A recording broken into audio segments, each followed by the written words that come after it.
lunaires et les lettres solaires.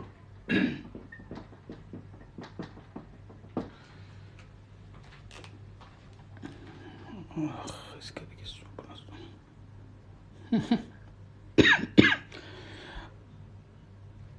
Alors, avant de commencer le cours sur les lettres lunaires et solaires, on va parler un peu de la définition, donc les mots définis et indéfinis en arabe, parce qu'en fait, c'est en liaison avec le cours d'aujourd'hui. Donc, on ne peut pas parler du lettre lunaire et solaire lorsque le mot n'est pas défini, d'accord? Donc, il faut savoir qu'en arabe, quand je prends le mot baboun, d'accord, baboun, d'accord, les deux boucles là à la fin indiquent que le nom il est indéfini. En fait, c'est un signe, c'est une marque, comme quoi le nom il est au mode indéfini, d'accord. Donc, on n'a pas d'article indéfini en arabe, mais on peut le remplacer, si vous voulez, par la double haraka à la fin. Dammatan, ça peut être dammatan, kasratan, ou bien fathatan, d'accord? C'est-à-dire un mot qui se termine par la voyelle double, forcément, c'est un nom qui est indéfini. D'accord? Maintenant, comment passer de mode indéfini au mode défini? C'est-à-dire comment je dois définir mon mot. Le nom, surtout.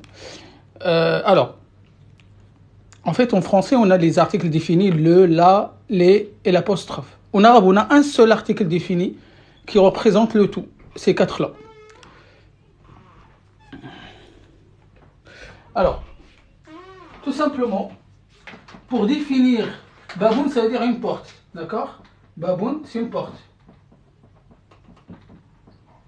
Maintenant, si je veux la porte, si je veux définir le mot, regardez, je viens placer L. Donc L, c'est l'article défini. Donc c'est le alif, surmonté d'une fatha, et le L, le lam avec un soukoun. Al-babou. Al-babou. Et donc, là, j'obtiens la porte. J'obtiens la porte. Donc, baboun, avec la double fatha, double damma. Donc, une porte. D'accord? Et lorsque je veux le définir, je rajoute simplement le préfixe, donc l'article défini, al, qui veut dire le, la, les et l'apostrophe. D'accord? Donc, en arabe, on n'a qu'un seul, donc c'est le L. Ok? Alors, à noter que lorsque vous rajoutez l'article défini L, on perd le tanwin, on perd la double voyelle. Vous voyez, on ne peut pas avoir les deux. On ne peut pas avoir le L comme article défini et avoir la voyelle double à la fin, qui signifie que le mot est indéfini. Donc, c'est contradictoire. Donc, on ne peut pas avoir les deux. C'est comme vous dites, yun la porte. C'est pas possible. D'accord? Donc, voilà comment on définit simplement un nom en arabe. Donc, si vous avez compris ça, on pourra passer... on pourra attaquer donc les lettres lunaires et solaires. Bien évidemment, n'hésitez pas, c'est des questions. Vous m'arrêtez. Alors, le mot al-ban. J'ai pas compris ton mot, Akhi. Al-ban, je sais pas. Je sais pas ce que c'est.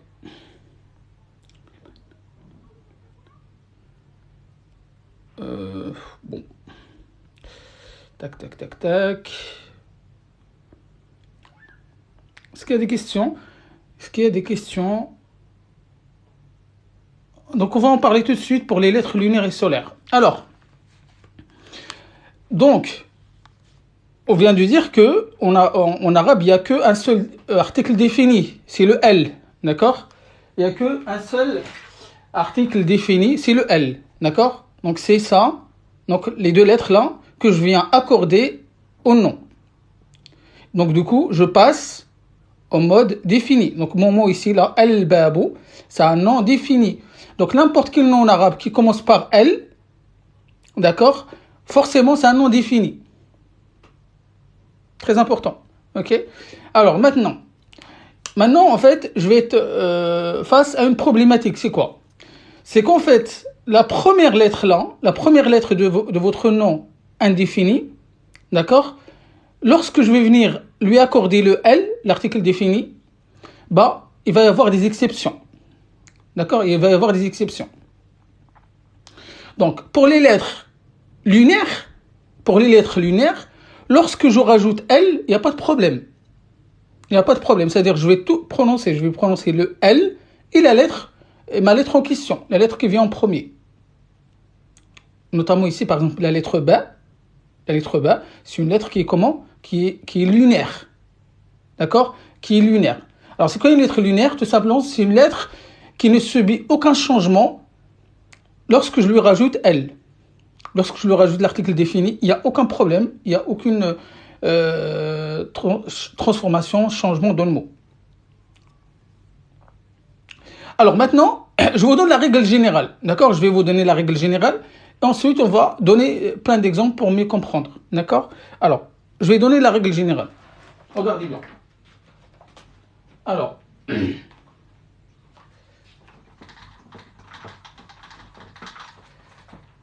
en fait, alors j'ai ici la lettre solaire, LS. Ok?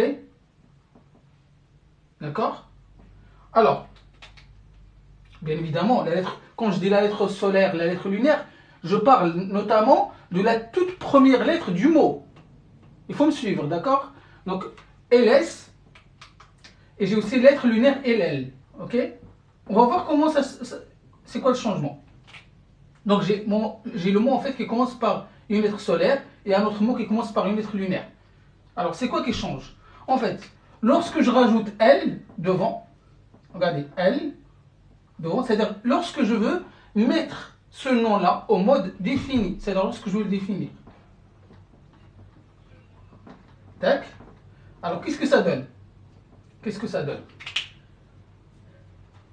Tout simplement, s'il s'agit d'une lettre solaire, regardez, bah, le A, la première lettre, il va être prononcé normalement. Par contre, la deuxième, c'est-à-dire le L, il va plus être vocalisé. Par contre, ma lettre solaire, il va subir une shadda. Il va prendre une shadda. Pourquoi? En fait, si vous voulez, c'est comme si le L, il a été avalé par la lettre solaire. En fait, la lettre solaire, il fait quoi? Il avale le lemme. Le lemme de l'article défini.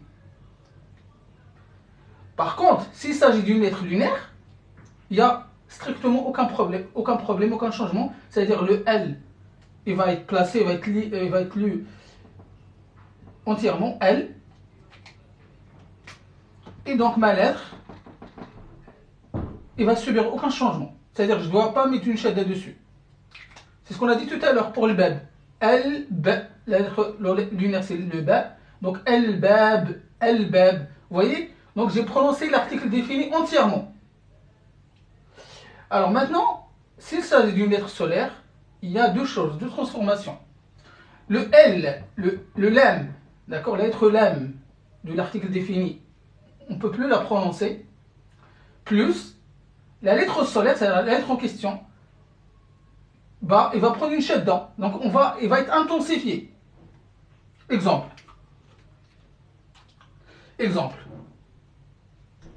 Shamsun, regardez. Shamsun. Alors, je sais pas si vous avez. Ok, c'est bon. C'est pas dur, vraiment, c'est pas dur. C'est pas dur. Alors, Shamsun. Shamsun. C'est un soleil. Un soleil. Maintenant, si j'introduis le L, le déterminant, ça sera. Normalement, je dois dire Al-Shamsu. Al-Shamsu, normalement. Al-Shamsu. Mais, comme le Shin, le CH là, c'est une lettre solaire, donc on va devoir malheureusement faire quoi? Enlever le sukun ici, c'est-à-dire on ne va plus vocaliser le lam, et mettre une shadda sur la lettre solaire. Donc on va dire A-Shamsu.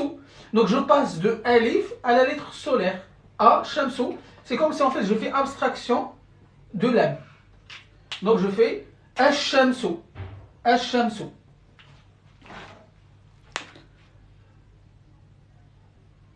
je n'ai pas le droit de dire El Shamsu. J'ai pas le droit en fait. Ça se prononce pas comme ça parce que les lettres solaires n'acceptent pas en fait qu'il y a la prononciation de l'âme juste avant. Donc le lame de déterminant, il tombe.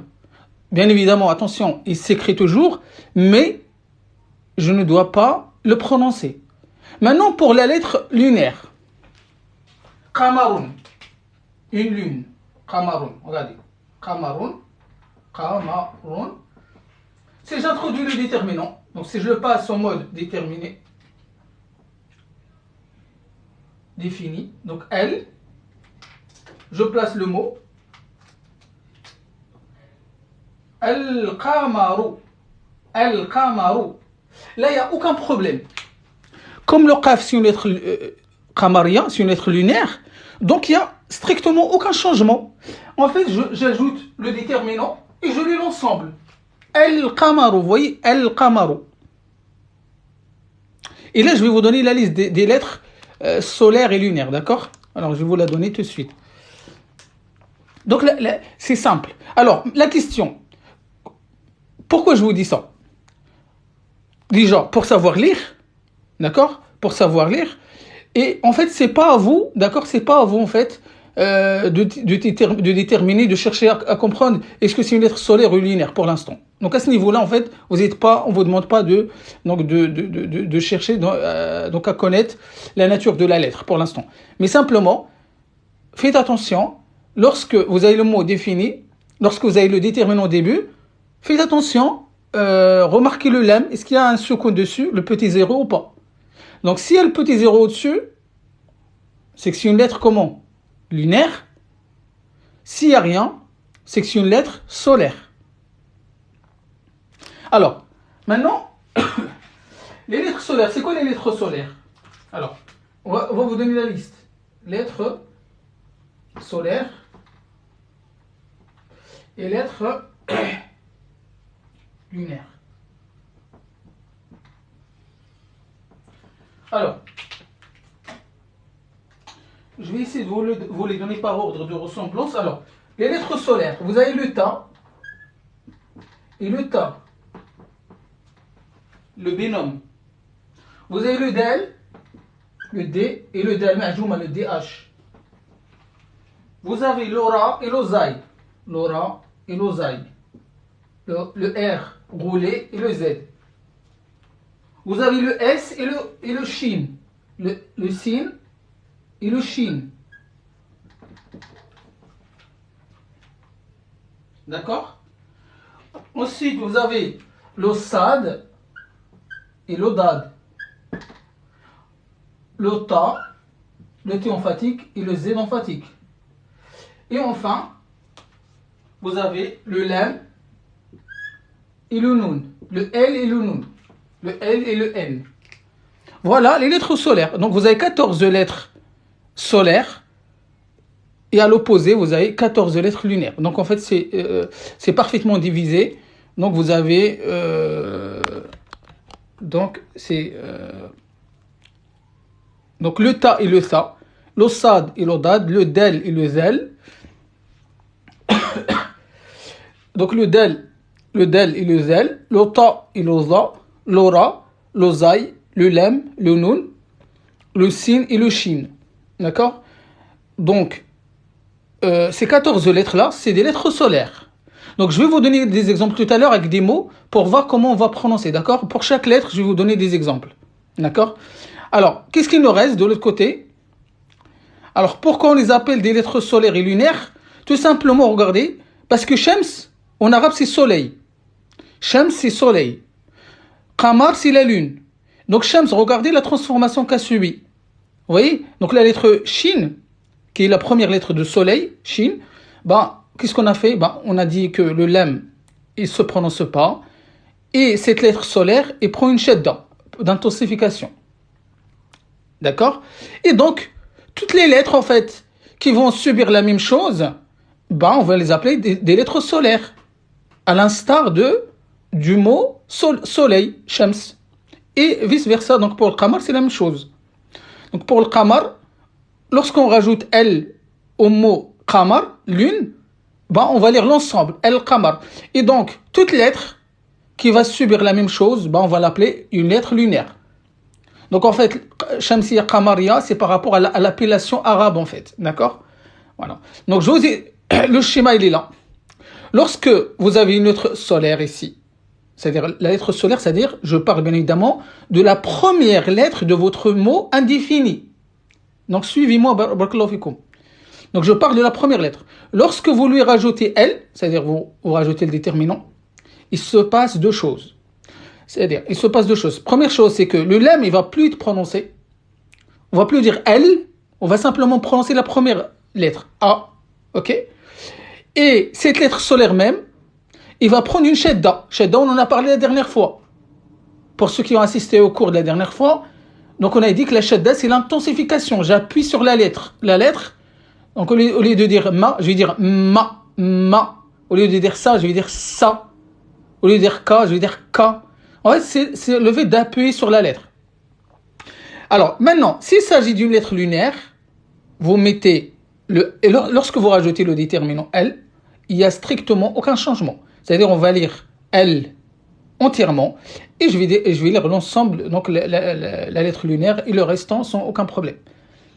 Donc, est-ce que le schéma il est clair pour vous ou pas? Est-ce que c'est bon pour la transformation ou pas? Est-ce que vous arrivez maintenant à voir la différence ou pas? Donc c'est en fait tout est lié au déterminant, s'il vous plaît. Tout est en rapport avec le déterminant. S'il n'y a pas de déterminant, en fait, ça nous intéresse même plus en fait de dire est-ce que c'est lunaire ou solaire. C'est vraiment en relation avec le déterminant que je rajoute au début. Ok. Alors de l'autre côté, qu'est-ce qu'on a comme lettre lunaire? Alors on a on a le jim, le kha et le ha. Vous voyez les trois lettres là, le jim, le kha, le ha. Le jim c'est le j, le son j. Le kha c'est le kh, la khota espagnole. Et le ha, la lettre typiquement arabe, bah, les trois sont des lettres lunaires. D'accord? Donc on va donner des exemples tout à l'heure, ne vous inquiétez pas. Ensuite, le ayn et le rayn. Le ayn et le rayn. Alors, le R, ça c'est le R parisien, ra, ro, ri. Et à côté, c'est le ayn, c'est la lettre de l'agonie, on l'appelle comme ça, bah, c'est le ayn, c'est pareil, c'est une lettre qui est typiquement arabe. Par la suite, on a le fa et le qaf, le F, le fa et le qaf. Le F, la lettre F et le qaf c'est la lettre K emphatique, d'accord? Le qaf. Par la suite, on a le mim et le ha, la goutte d'eau. Donc le M, c'est le rond, d'accord? Et le ha, c'est la goutte d'eau, d'accord? On a également, le alif, la hamza, c'est une lettre qamariya, c'est une lettre lunaire. On a la lettre ba, on l'a vu ici, baboun tout à l'heure, baboun, la lettre ba. Et les deux dernières, c'est le waw, la lettre waw, d'accord? Et le ya, le canard. Voilà. Donc d'un côté, j'ai 14 lettres solaires et de l'autre côté, j'ai 14 lettres lunaires. Donc c'est parfaitement départagé. Et reste le kaf, pardon, merci. Reste le kaf, la lettre K aussi. La lettre kaf. Très bien. Ok. Donc si vous voulez prendre en screen, allez-y. Comme ça, bah, on va donner des exemples pour chaque lettre. D'accord? Pour chaque lettre, on va donner des exemples. Et donc à la fin, on va s'entraîner sur la lecture. Donc on va continuer comme la dernière fois sur les syllabes. On va faire un autre exercice aujourd'hui. En fait, je vais prononcer le mot. En fait, c'est comme une sorte de dictée. Donc je vais prononcer le mot. Et c'est à vous de me donner, en fait, de localiser le mot parmi la liste que je vais vous donner. D'accord? Donc, on va faire cet exercice juste après. Ok.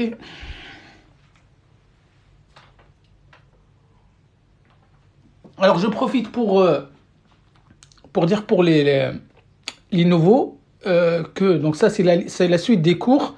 Donc ça, on arrive au 5e cours. Ceux qui ont raté les cours d'avant, n'hésitez pas à aller voir ma chaîne YouTube. Donc il y a tous les cours, tous les lives, ils sont sur la chaîne. Pour pouvoir rattraper s'il y a besoin. Barkan. Non, attention, ça c'est c'est pas le L, c'est lorsque le lam il est précédé de le alif. Ça on en a parlé la dernière fois. Ok, bon. On va essayer d'avancer, comme ça on va essayer de voir un maximum de choses. Alors.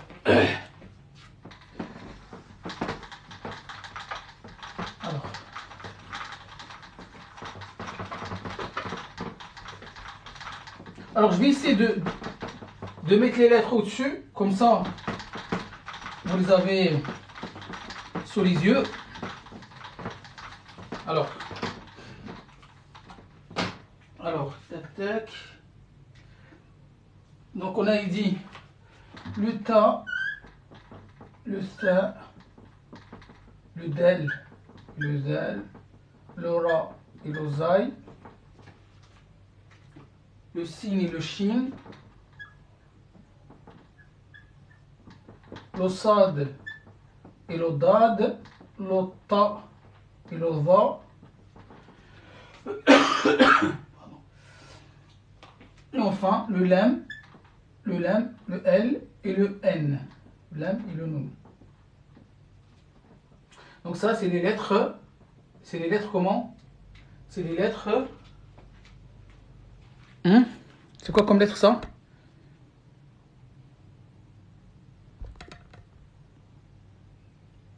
Vous êtes sûr que c'est lunaire?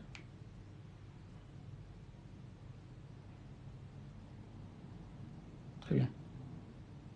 Exactement. Donc c'est des lettres solaires, tout à fait. Donc, l'autre côté, donc je vais mettre le hamza.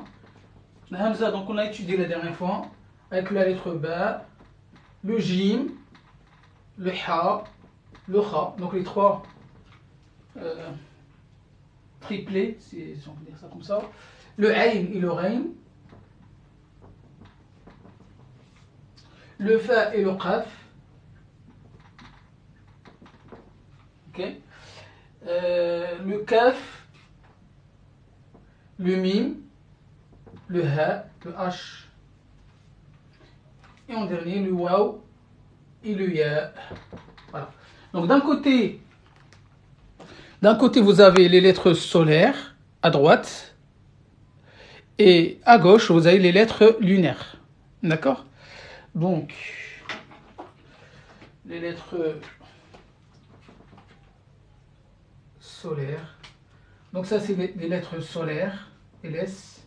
Ça c'est les lettres lunaires.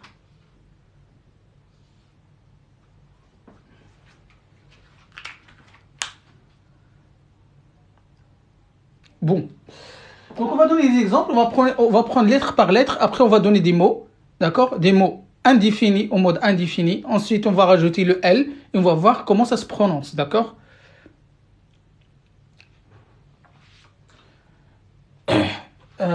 Ok, bon, on va prendre la lettre E, donc on va commencer par tout ce qui est solaire pour l'instant, d'accord? Alors, tin. Alors, regardez bien. Tinun. Alors, c'est quoi le tin? Le tin, c'est le figue. D'accord? C'est le figue. Donc, tinun. Alors, ce mot-là, il est comment? Il est en mode indéfini. Comment je sais que c'est un mot indéfini? Parce que il y a la voyelle double à la fin. On est bien d'accord? Donc maintenant, si je veux définir le mot figue, d'accord? Donc je rajoute quoi? Je rajoute le déterminant. Je sais qu'en arabe, il n'y a qu'un seul déterminant, un déterminant unique, c'est le alif lam. Donc je vais venir, je vais rajouter L, tac, L, et j'accorde le nom, le mot, donc tin.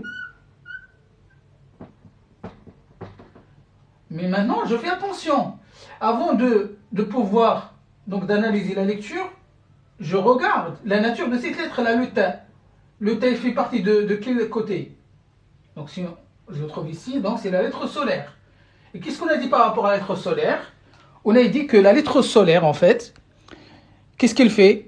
Bah, il n'accepte pas que je vocalise le lam. Donc le lam, du coup, il ne va pas être vocalisé. De plus, cette lettre solaire, elle va être intensifiée. Vous voyez, comme le soleil, en fait. Le soleil, il est intense. Voilà, la chaleur, ça dégage la chaleur et c'est intense. Alors que le qamar, la lune, c'est plutôt l'inverse. Donc, du coup, qu'est-ce que je fais? Donc, la première lettre, je vais maintenir. Le lam, je ne vais rien mettre dessus.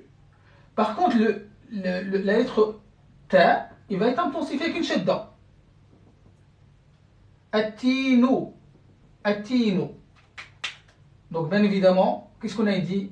Je n'ai pas le droit de garder la double voyelle. Lorsque je rajoute le déterminant, je n'ai pas le droit de garder la double voyelle. Seulement une seule haraka, une seule voyelle. Donc, je vais dire atino. A-ti. J'appuie vraiment sur le ta. Donc, exactement. Donc, atino. A-ti-no. Donc, les phonétiques, généralement, vous allez voir, ils mettent un trait pour indiquer en fait qu'il s'agit d'une assimilation. Parce qu'en fait, c'est vraiment ce qui s'est passé. C'est une assimilation. C'est-à-dire, en fait, la lettre solaire, elle avale le lam de déterminant. C'est ça, en fait, qu'il faut retenir. Le ta, donc toute la liste là, des lettres solaires, qu'est-ce qu'ils font? Ben, en fait, ils avalent le lam. Et du coup, ils sont remplacés par quoi? Le lam, il est remplacé par quoi? Ben, il est remplacé par le 3 couché là, la shadda. D'accord? Voilà. Jazakoum.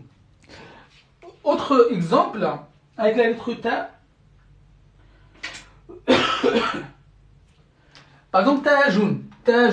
Tajoun, c'est une couronne. Tajoun. Une couronne. Alors, je rajoute le déterminant. D'accord?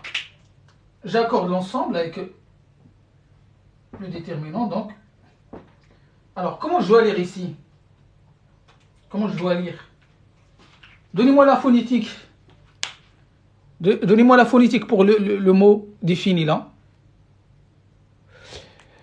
La shadda, c'est quoi en français? Bah, en fait, c'est le dédoublement de la lettre, si vous voulez. C'est l'intensification. Alors, la shadda, je l'ai expliqué. Si vous voulez, je peux la réexpliquer pour ceux qui n'ont pas assisté au cours. Juste après la correction de cette question, je vous explique pour la shadda comment on obtient la shadda. Très bien. Ok. Pas mal.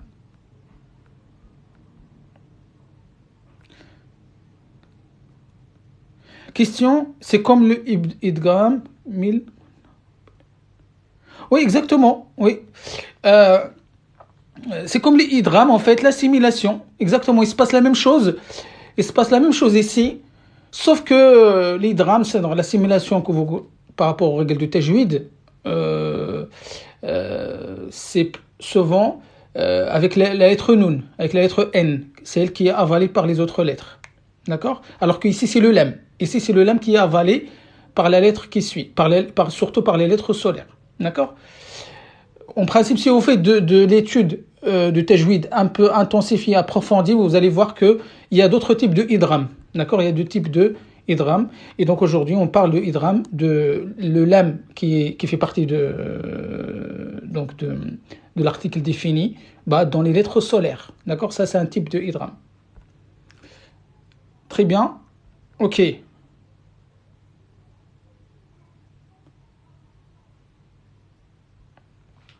Très bien. Donc, attajou. Exactement. Donc, attajou. A, ta, jou. Donc, ça, c'est tajoun. Tajoun. Vous voyez ici, regardez, combien de ta j'ai ici? Un seul. Alors que là, j'ai deux. Pourquoi? C'est à cause de la shadda. À cause de la shadda. Et il provient de quoi la shadda? Il vient de quoi? Il vient de ce lam qui a été avalé. Donc c'est le lam qui a été avalé. Donc, tajoun, une couronne. Attajou, la couronne.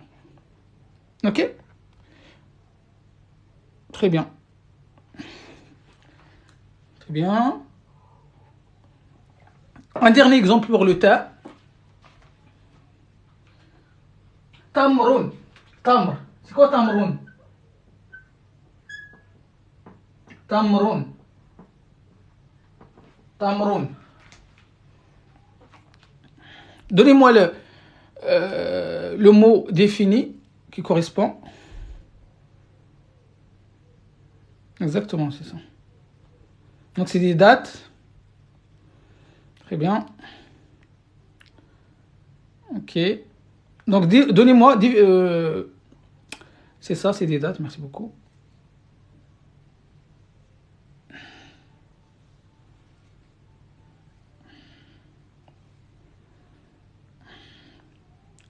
Ok.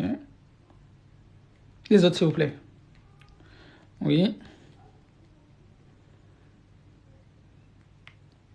Donc, je répète que les lettres solaires, d'accord, sont des lettres qui avalent le lemme de déterminant. Donc, je dois plus, en fait, en présence de lettres solaires, je ne dois plus prononcer le lemme. Je ne dois plus dire L, L. Non, c'est plus possible. Le lemme est disparu de la prononciation. Ok? Et donc, deuxième chose, cette lettre solaire même, il va être intensifié par une shadda. Ok. J'ai pas beaucoup de réponses. Pourquoi? Alors, Moustika, attention, c'est pas Tamroun. Pourquoi tu remets la double voyelle à la fin? Pourquoi Tamroun? Pourquoi le N? Est-ce qu'il y a besoin est-ce qu'il y a besoin de garder la double voyelle là? Alors, c'est pas une faute grave de prononcer le lam, mais c'est contraire en fait à ce qui se fait en fait. Donc, on saura que vous maîtrisez pas en fait du coup la chose. En fait, c'est surtout ça. Après, c'est pas énormément grave. Si vous dites altège, voilà, si vous dites altège, vous laissez comme ça, voilà, il y a pas de, voilà, on va pas vous le reprocher, mais ça reste quand même l'opposé de ce qui se fait et des règles qui sont établies en fait. Ok. Atamro. Très bien. Donc, tamro. Donc, je rajoute le déterminant L. L. Et donc, comme le ta c'est une lettre solaire, donc le lam, je dois rien mettre dessus, donc je ne dois pas le prononcer. Et donc, je mets shadda, une sodama à la fin. Atamro. Atamro, donc la date. Atamro. Ok. Donc, une date. Donc là, c'est une couronne. Ok. Très bien. Ok. Très bien. On passe à la lettre C, donc le TH. Je peux effacer le tableau.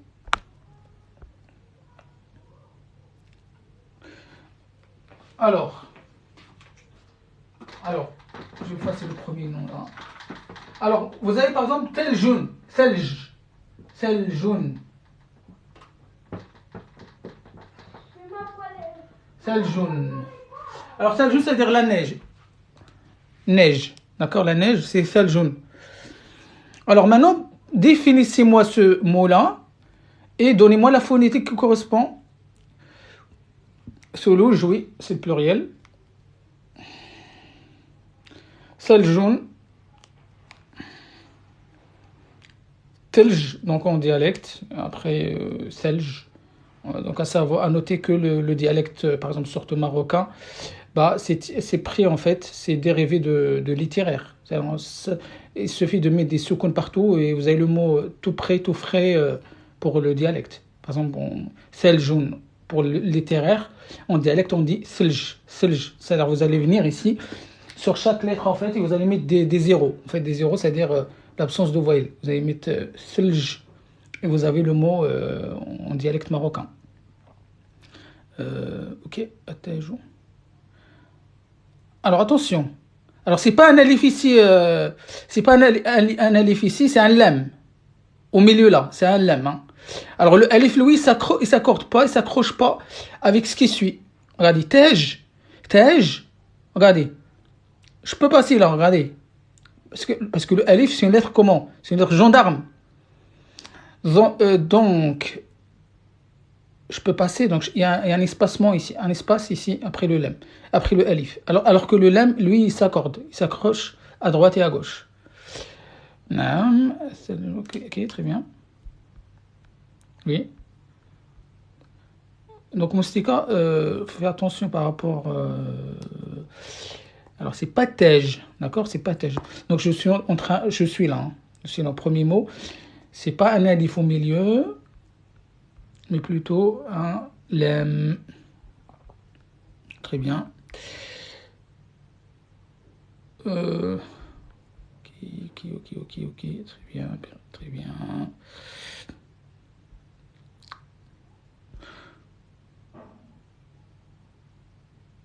Très bien. Ok. Donc de bonnes réponses. Donc c'est tel. Je rajoute le déterminant. A. Donc le lam, il est solaire, car le ta, il est solaire. D'accord? Alors, donc à tel jour. À tel jour. Donc,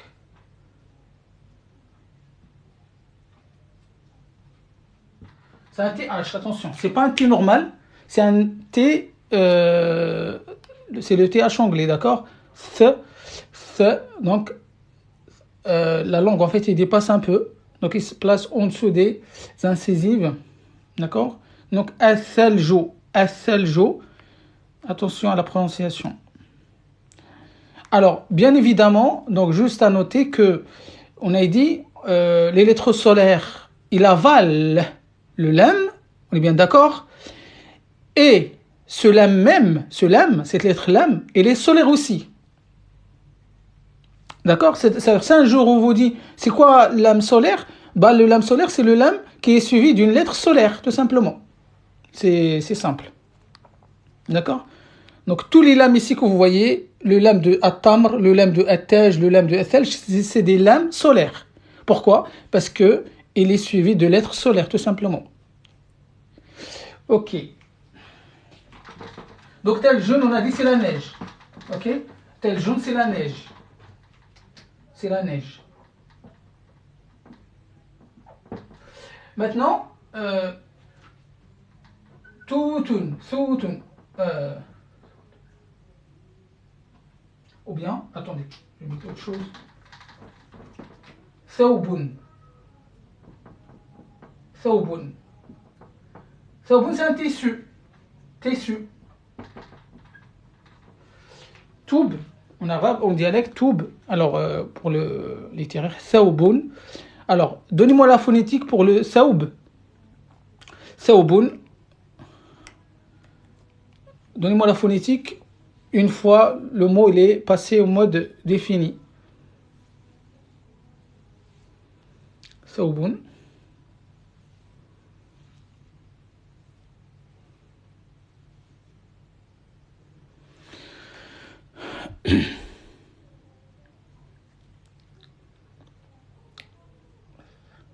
Fatima. Oui.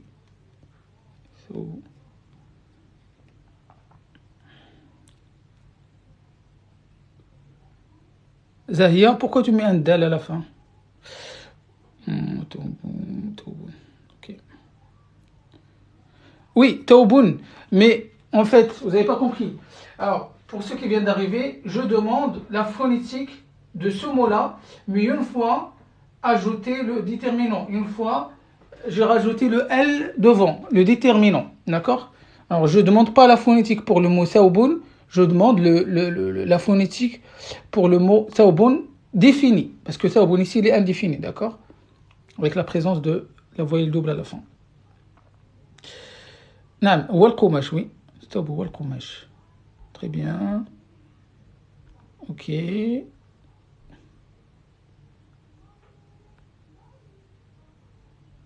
Alors, si ça pose problème à l'école, n'hésitez, c'est le moment pour rectifier tout ça.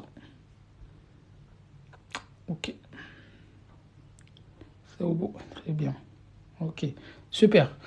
Donc, ça au bout, je rajoute L. Le lam, il est solaire parce que le ta, il est solaire. Donc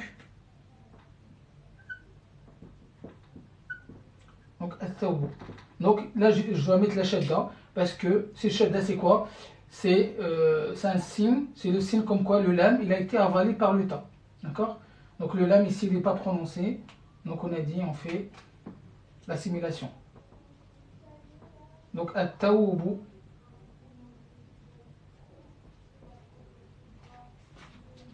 At-thawbu. Thawbun à droite. Donc ça c'est thawbun. D'accord? Ça c'est at-thawbu. At-thawbu. Attention, lorsque vous raccordez le déterminant, il n'y a plus de voyelle double à la fin. Vous n'avez plus le droit de mettre une double boucle à la fin. D'accord? Ok. On parle à la lettre d'L. D'autres exemples avec la lettre d'L. Darun. Darun, c'est une maison. D'accord? Darun, c'est une maison. Donnez-moi maintenant, définissez le mot Darun en donnant la phonétique. Darun, donnez-moi la maison maintenant. Donc Darun, c'est une maison. Darun, c'est une maison. Maintenant, je veux la maison. Je veux la maison. Oui.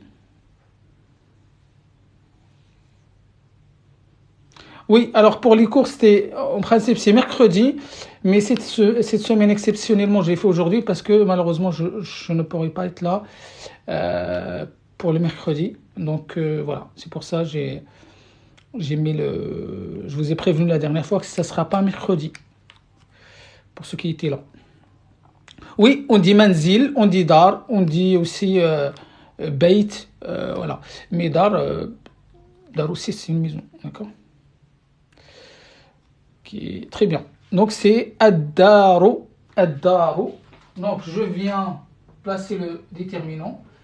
Le lam, toujours, il n'y a rien au-dessus parce que c'est une lettre solaire. Le del, c'est une lettre solaire.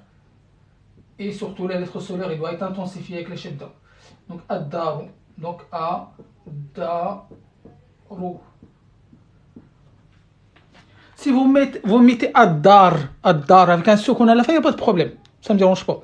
Parce que les Arabes, en fait, on s'arrête toujours avec un soukoun. D'accord? C'est-à-dire à la fin, on n'est pas obligé de mettre ou à la fin. D'accord? On peut mettre un soukoun. On peut mettre le petit zéro là, le soukoun. À la fin, il n'y a pas de problème. Donc, ceux qui ont mis ad-dar, ils sont arrêtés au niveau de R, il n'y a pas de problème. Ça ne me dérange pas. Toutes les lettres solaires sont intensifiées par la shadda après le déterminant. Tout à fait. Oui. Une fois rajouté le L, et toutes les lettres solaires, là, les 14 lettres ici, à droite, sont toutes intensifiées avec la shadda, oui. Ok. Maintenant, avec la lettre Z, avec le DH, Zikrun. Zikrun. Zikrun, c'est un rappel. Un rappel. Un rappel. Zikrun, donnez-moi donnez-moi là la définition. Donc définissez ce mot-là en rajoutant bien évidemment le déterminant.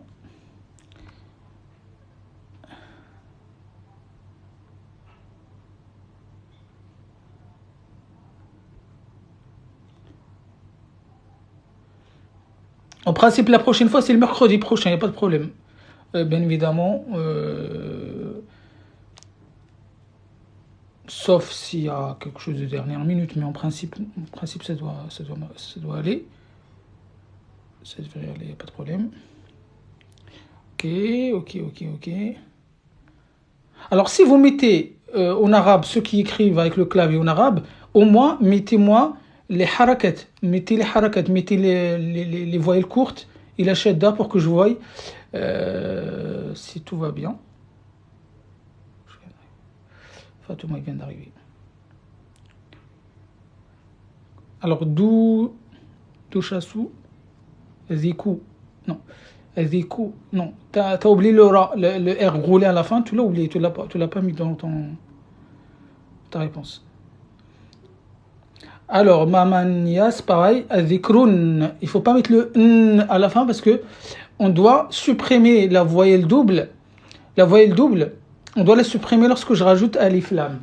Lorsque je rajoute le déterminant L. Donc, donc, al-zikru. Al-zikru. Donc, A, D-H, D-H, kru. Al-zikru. Très bien. Al-zikru.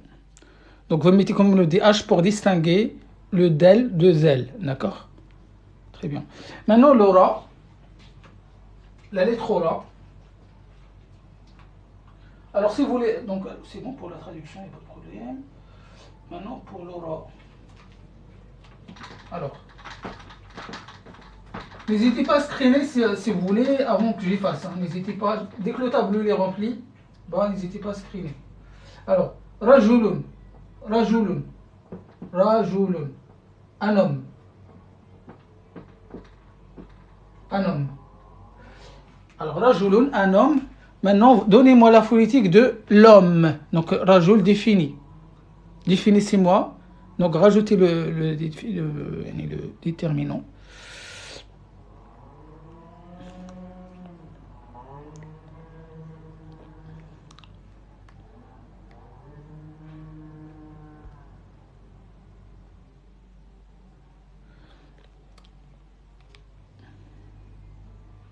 Il n'y a pas de problème. Si vous ne pouvez pas mettre les shadda, les accents et tout ça, il n'y a pas de problème. Il n'y a pas de problème.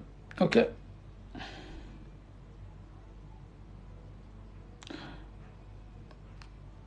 Rajoul. Très bien. Très très bien. Ok.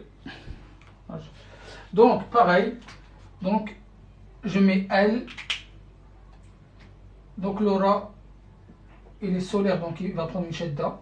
Ar-rajulu. Ar-rajulu. Donc, A, Ra, Joulou. Ar-rajulu. Ok. Donc, voilà. Donc, c'est ça la règle, en fait, pour les 14 mots à droite. D'accord? Les 14 lettres à droite, il suffit qu'ils se placent.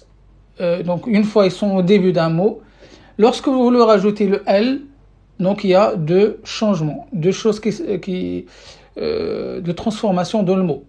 Première chose, le lam il devient solaire, donc il devient muet, le lam il se prononce plus, et cette lettre solaire même, il est intensifié.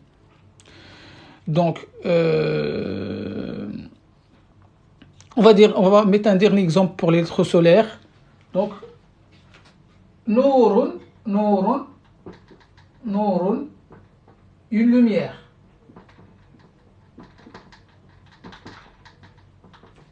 Alors, nourun, lumière. Maintenant, je veux la lumière. La lumière.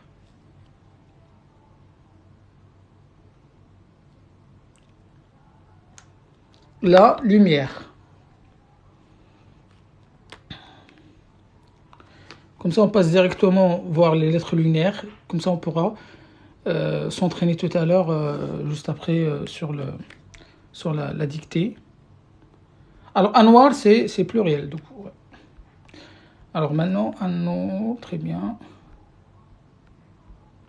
Annoro, très bien, parfait. Donc, Annoro, Annoro. Donc, A. Annoro. Annoro. Donc, Annoro. Très bien. Très bonne réponse pour tout le monde. Pratiquement. Al-Noron. Alors, si vous mettez dans la phonétique L, si vous mettez la lettre L, c'est que vous n'avez pas compris la règle. Celui qui met le L dans la phonétique, c'est qu'il n'a pas compris en fait l'assimilation. D'accord? Donc on a dit que le lam il disparaît de la prononciation et donc il doit disparaître aussi de la phonétique, s'il vous plaît. Donc la phonétique, on va mettre que seulement les lettres qu'on prononce. D'accord? Comme c'est là. Donc maintenant on va attaquer les lettres lunaires, on va donner des exemples pour voir ce que ça donne de l'autre côté. D'accord? Pour voir l'inverse. Allez, donc j'ai effacé le tableau et donc on va voir des exemples de lettres lunaires.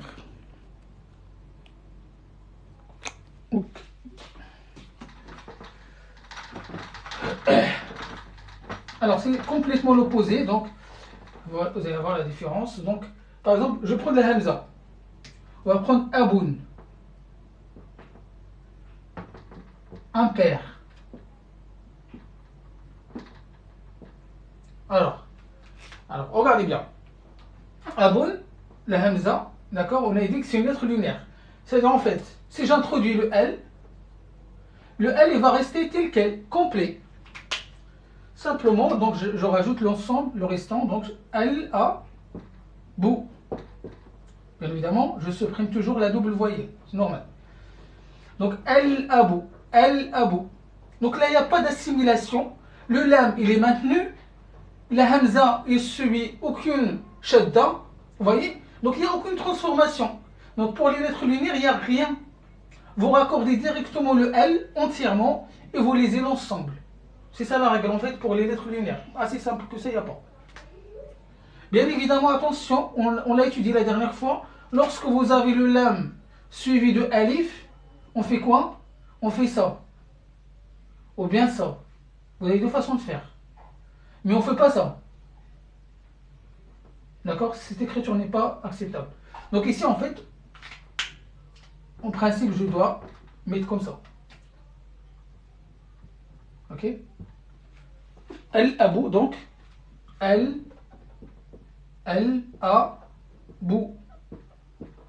Al-Abou. Al-Abou. Donc le père. Al-Abou. Al-Abou. Al-Abou. Vous entendez le L là? Il est là, il est présent en fait. Il est présent. D'accord? Alors maintenant, donc je vais donner maintenant d'autres exemples et donc vous me donnez. Alors je vais vous donner 4 mots d'un seul coup et vous me donnez la phonétique dans un seul message. D'accord? Je vais vous donner des mots simples et courts. Alors, Babroun. D'accord? Donnez-moi la phonétique de Babroun. Donnez-moi Gildoun.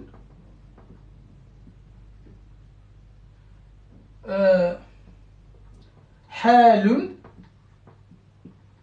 Haloun. Et puis Khaloun. D'un coup, donnez-moi les 4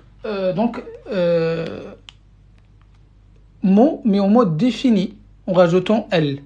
Alors, Babron, c'est le tigre. Gildon, c'est la peau. Hal, c'est l'état. Et Khal, c'est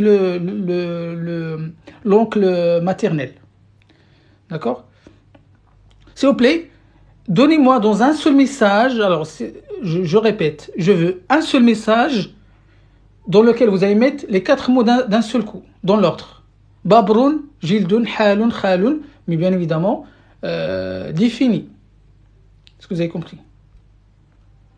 Alors, Babroun, on a dit que c'est un tigre. Un tigre. Gildun, c'est la peau, une peau. Haloun, c'est état. Et Khaloun, c'est oncle maternel. C'est le frère de la maman. Ok. C'est là. Ok. Très bien.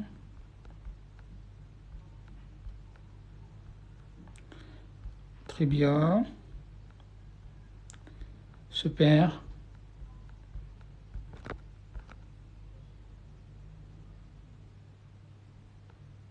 Super. L'essentiel, l'essentiel, c'est que vous devez faire apparaître le lam dans votre phonétique. C'est-à-dire comme quoi, vous avez compris que le lam, il doit rester en fait, il doit être maintenu dans la prononciation. Je dois toujours dire el babro, el jildo, el halo, el khalo. Ok? Très bien.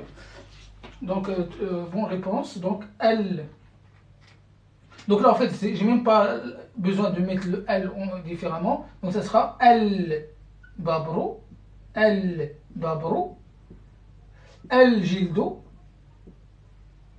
la peau, el halo, el halo, el khalo, el khalo.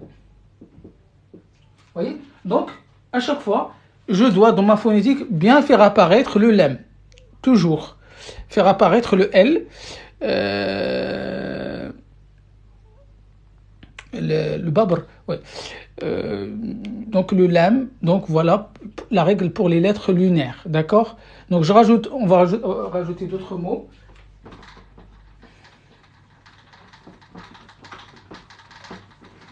Donc, pour la phonétique, il n'y a pas de problème. L'essentiel, c'est L. Je dois vraiment voir le L dans votre phonétique, d'accord? Alors, fa'run, c'est une souris.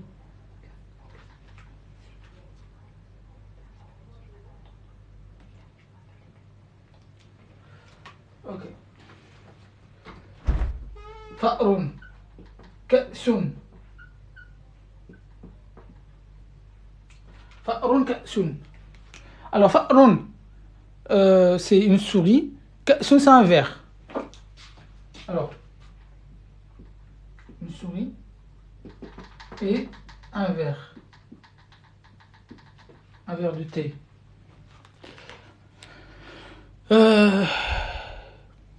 Oui, seulement les mercredis, les cours, oui. Après, il y a la rediffusion, bien évidemment. Très bien. Très bien. Ok. Ceux qui ne peuvent pas faire deux mots à la fois, vous faites un par un. D'accord? Il n'y a pas de souci. Alors, nonok, c'est pas un G au début. Là. La première lettre là, ici, c'est un F. D'accord? Fa'run. Ok? Fa'run.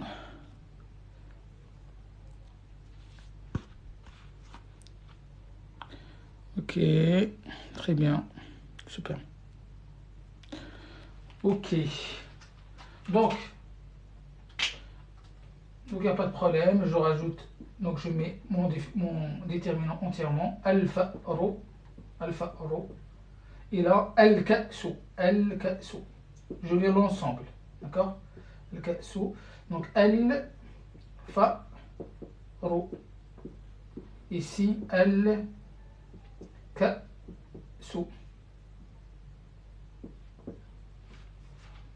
Al-fa'ru al-ka'su. Ok. Très bien. Alors, est-ce que on a étudié le cours de la Hamza la dernière fois.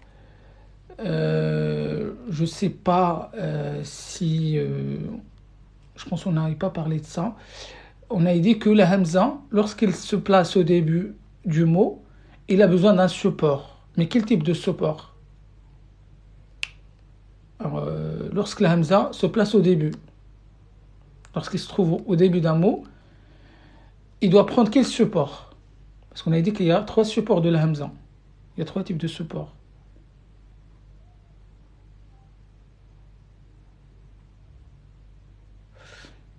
Alors, si vous ne voyez pas bien en bas, n'hésitez pas à swiper sur le côté parce que c'est le commentaire qui gêne. Al-ka, donc c'est après le A, il y a le petit l'accent pour désigner la Hamza. Exactement, sur le alif. Très bien. Donc, en fait, la Hamza, lorsqu'elle se place au début d'un mot, ça sera toujours sur un support alif. Regardez, aboun, un père. Akhun,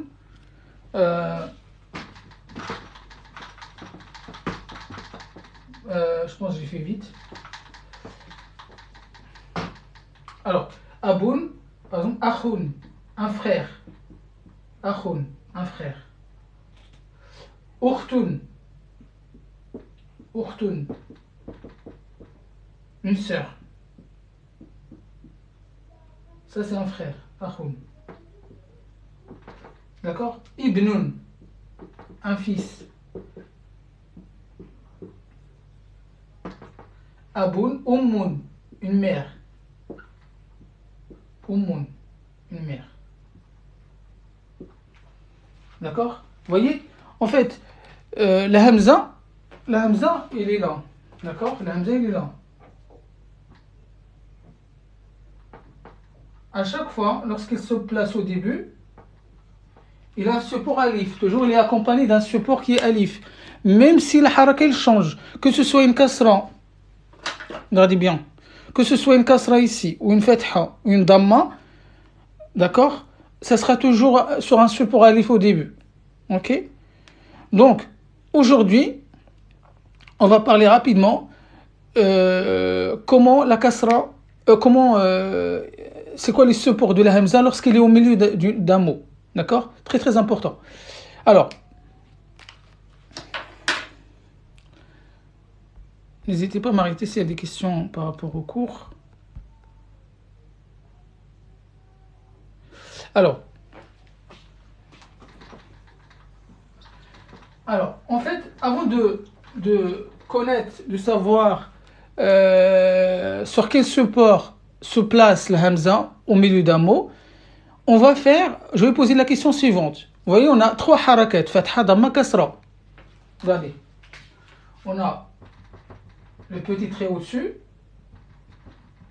la boucle au-dessus et le trait en bas. Donc ça veut dire I. Ça veut dire OU. Donc ça chante OU. Ça fait A. Et un troisième, c'est le soukoun. C'est quoi? C'est-à-dire l'absence de voyelle. Il n'y a pas de voyelle.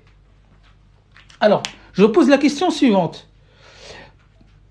Essayez de mettre dans l'ordre ces quatre voyelles, d'accord, par ordre de, on va dire, de puissance. C'est-à-dire c'est laquelle des lettres qui est puissante dans la prononciation. Ça veut dire quoi? C'est-à-dire en fait laquelle de ces lettres-là il est dur à prononcer, ou bien ça nécessite beaucoup d'efforts pour la prononcer. C'est laquelle la plus facile à prononcer, c'est laquelle la plus lourde à prononcer. C'est la question. Comment on prononce un fils? Ibnun, Ibnun, Ibnun. Alors, je ne sais pas s'il y a quelqu'un qui a répondu. Bon. Ibnun.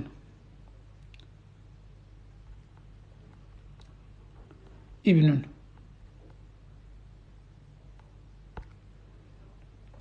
Alors, dans l'ordre, dites-moi, la plus lourde, est-ce que c'est la fatha, le A, le OU, le I, ou bien l'absence carrément de voyelle? Et pour ça, on va faire une sorte de podium. On va faire une sorte de podium.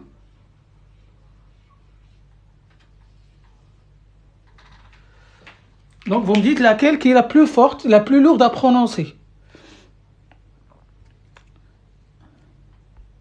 Alors, c'est quoi là? Alors, on est bien d'accord, il y a 3 voyelles avec un soukoun. On a le A, ou I.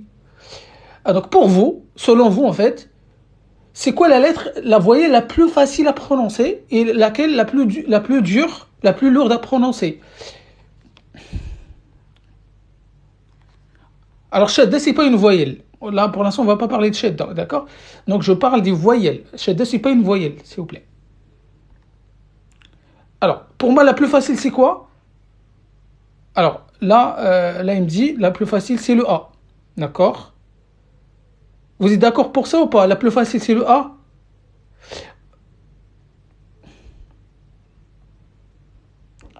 La plus facile, c'est le A ou c'est le soukoun? La plus facile des 4.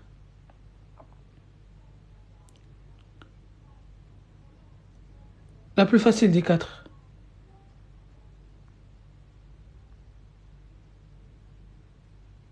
La plus dure, c'est le 0. Mais non. Le zéro, c'est... Soukoun, c'est l'absence. Il n'y a pas de voyelle. Il n'y a aucun effort, en fait. Il n'y a même pas de vocalisation. Donc, je vais vous aider. La plus facile à prononcer, c'est le soukoun. Puisqu'il n'y a même pas de voyelle, en fait. Donc, on va la mettre ici. Donc, on va dire, il a la médaille, je ne sais pas de quel métal, mais en tout cas, là, on va voir le bronze, l'argent et l'or. Ok. Alors, en deuxième position, la plus facile après le soukoun.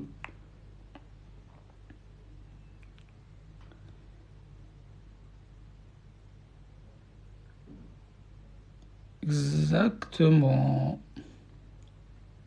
Donc, non, c'est pas le I.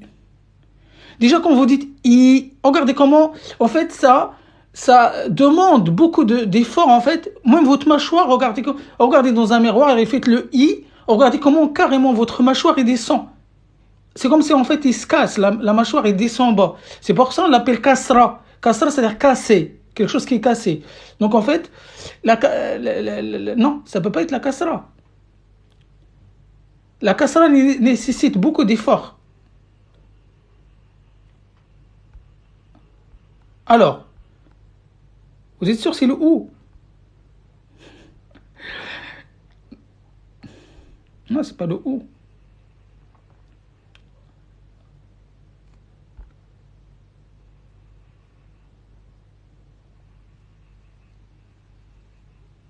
C'est le A. C'est le A. Donc après le soukoun, c'est le A. Pardon. C'est la fatha. C'est la fatha en fait.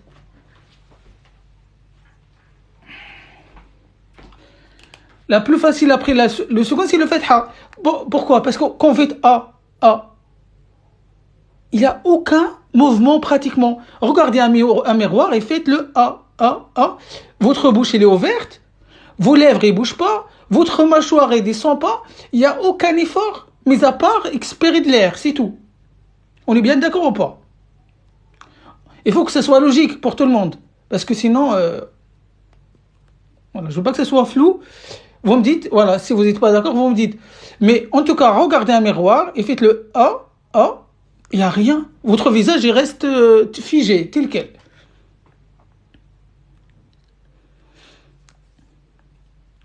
Ok, l'argent maintenant, la médaille d'argent. C'est quoi la médaille d'argent? C'est laquelle qui emporte la médaille d'argent? La deuxième position. La deuxième position. Est-ce que, il nous reste de toute façon deux. Est-ce que c'est la kasra ou bien c'est la damma?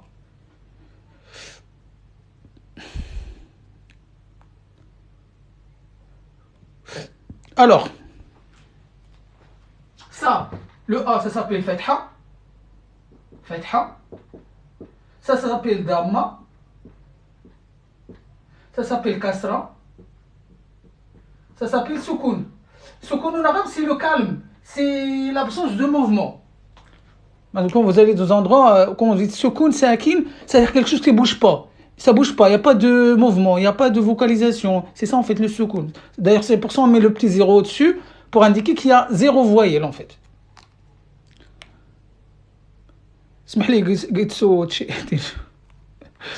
Ok, damma. Très bien. Donc c'est la damma. C'est la damma. Le ou. Très bien. Ok, super. Et donc il nous reste la kasra. Donc la plus difficile, la plus lourde à prononcer, c'est la kasra. Le i. Le i. Si vous ne cassez pas votre mâchoire, vous ne pouvez pas prononcer le i. Impossible. Et pour la damma, qu'est-ce qu'on a fait? Avec les lèvres, on forme une sorte de rond, d'accord? Et donc, il y a quand même un effort qui est fait au niveau des lèvres pour pouvoir prononcer le ou. D'accord? Sinon, vous ne pouvez pas. Alors que la fatha, on a dit, c'est vraiment pas compliqué. Il suffit de laisser ouverte la bouche, il faut ouvrir la bouche, et expirer de l'air. Oui, il n'y a aucun problème. Et le soukoun, bien évidemment, c'est complètement l'absence, donc c'est la plus légère. Est-ce qu'on est d'accord sur ce classement, sur ce podium-là? Est-ce que c'est bon ou pas? Alors, donc je vais avoir besoin de cette... Je vais essayer de remettre exactement.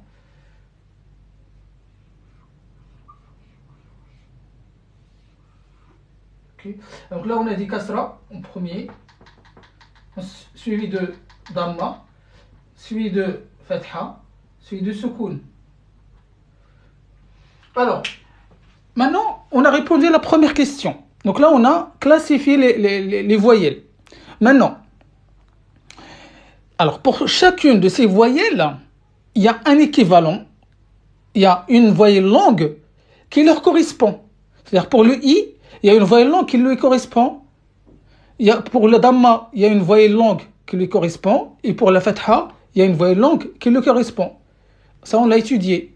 Alors, à votre avis, c'est quoi la voyelle longue qui correspond à la kasra? C'est quoi la voyelle longue qui correspond à la kasra?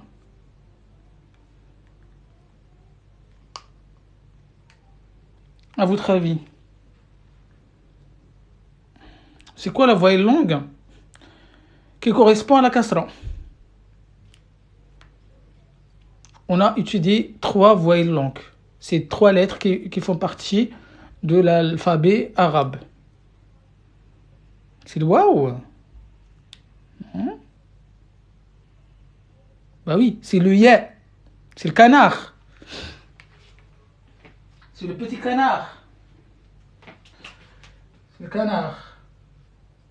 Ok? C'est le canard. Pourquoi? Parce que lorsque le canard, le ya, c'est une voyelle longue, à chaque fois, obligé, il faut qu'il y ait une kasra avant. Et on a dit que le canard, c'est la maman de la kasra. Non. Donc on a dit que le canard, c'est la maman de la kasra. Ils sont inséparables. Donc lorsque le i, le canard, c'est une voyelle longue, on a dit la dernière fois qu'il faut 2 conditions. On a parlé la dernière fois. Et donc, si les 2 conditions sont validées, donc du coup c'est une voyelle longue, il faut absolument qu'il y ait une kasra avant. Maintenant pour la damma, c'est quoi la maman de la damma? La maman de la damma. C'est quoi la maman de la damma? Facile. Ils ont pratiquement la même forme, mais pas la même taille. Exactement. Très bien. Donc c'est le waouh. En fait, si vous remarquez bien, la damma, le waouh, c'est une damma en grand, en gros. Regardez. Le waouh, en fait, c'est une damma qui a été réduite, en fait, raccourcie. Très bien, le waouh. Donc le waouh, c'est la maman de la damma. Très bien. Maintenant, la fatha, c'est quoi la voyelle qui correspond à la fatha? C'est quoi la voyelle longue qui correspond à la fatha? C'est quoi la maman de la fatha? Autrement. Oui. Oui. Exactement. Donc très bien. C'est donc oui.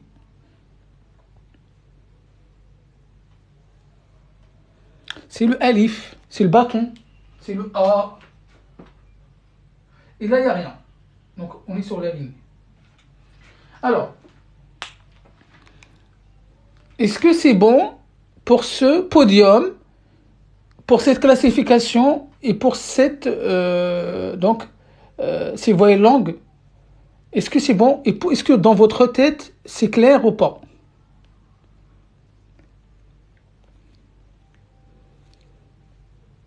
Donc le canard, donc ces 3 lettres-là, les 3 voyelles longues, c'est les 3 voyelles longues uniques dans la langue arabe. Ils sont toujours précédés par chacune par une voyelle qui lui correspond. C'est-à-dire le canard, c'est toujours le i, le kasra. Le waw, ce sera toujours une damma. Et le alif, ce sera toujours une fatha. Ok. Alors maintenant, on va passer pour voir, pour étudier pourquoi, parfois, donc au milieu d'un mot, pourquoi la hamza, il est sur le waw, parfois je le mets sur le alif, parfois sur le ya. D'accord? Alors, à noter, s'il vous plaît, s'il vous plaît, que le ya, vous voyez, le ya ici, là, le ya, d'accord? lorsque c'est un support de Hamza, est-ce qu'il va garder les 2 points ou bien il va les perdre? Est-ce que le canard, là, il va garder ces 2 pattes, là, ou bien il va les perdre lorsque c'est un support de Hamza?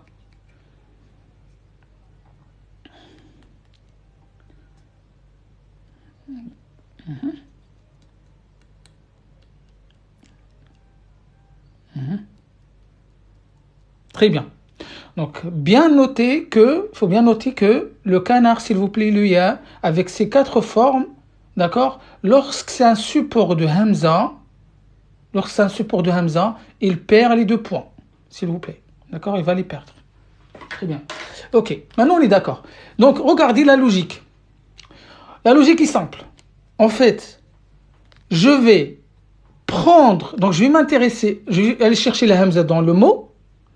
Je vais regarder la haraka, c'est-à-dire la voyelle courte qu'il y a dessus. Ensuite, je vais la comparer avec la haraka juste avant, c'est-à-dire la haraka qu'il y a sur la voyelle juste avant. Et je fais comme une sorte de combat. En fait, je vais les faire confronter.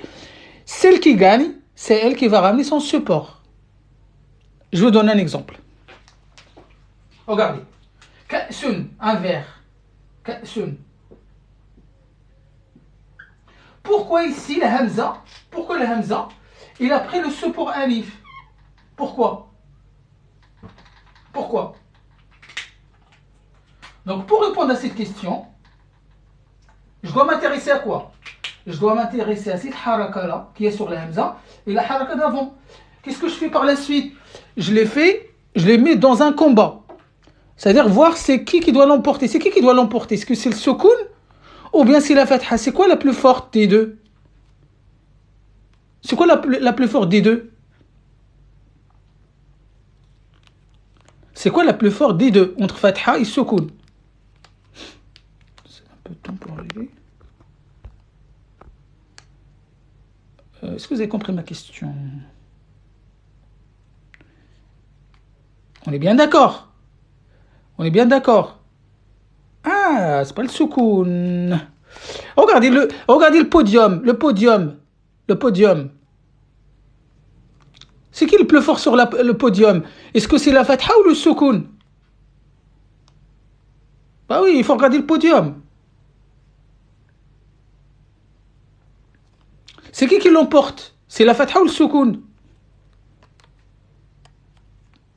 C'est la fatha, on est bien d'accord. La fatha, il est en bronze ici, alors que le sukun, il est en bas. Donc, puisque c'est la fatha qui l'emporte, bah c'est elle qui va ramener son support.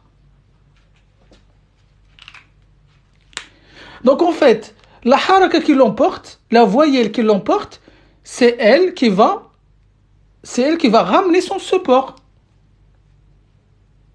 Est-ce que vous avez compris la logique ou pas? Après, je vais vous donner quelques mots et à vous de me dire c'est quel support et pourquoi. Mais si vous comprenez ce premier exemple, vous allez comprendre la suite. Donc, alors regardez bien, je repère la Hamza, d'accord? Je repère la Hamza. Donc la question est la suivante. Ma question de départ, c'est ça. Pourquoi, ou bien, quel support de Hamza je dois mettre? D'accord? C'est ça la question de départ. Donc pour répondre à cette question, je vais regarder quoi? Je vais directement à la Hamza.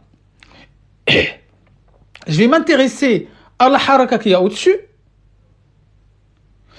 Ensuite, je vais la comparer à la haraka juste avant. Quand je dis haraka, c'est les voyelles courtes. Fatha, damma, kasra. D'accord? Donc, je les mets dans le ring, en gros. Ils vont faire un combat. C'est laquelle qui l'emporte? Bah, c'est la lettre qui l'emporte. Bah, c'est elle qui va ramener son support. Est-ce que vous avez compris?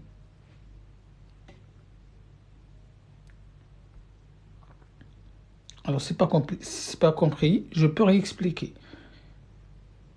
Donc, ici, qu'est-ce qu'on a fait pour Ka'sun? Pourquoi j'ai mis un alif?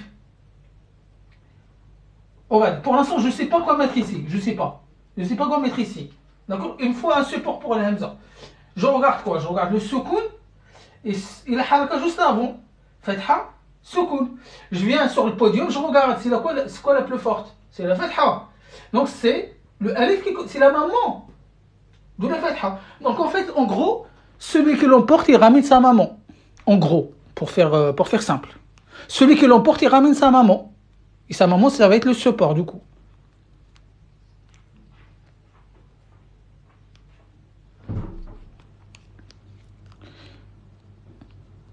Et bien, exactement. C'est pour ça qu'on a fait le podium. Si vous ne regardez pas le podium, vous ne pouvez pas répondre. Eh bien, le podium, il faut aussi que ça soit clair dans votre tête. Donc, mais pour l'instant, regardez le podium et puis ça va être clair après. Donc, vous faites le ring. C'est pour ça que je parle de ring, je parle de podium.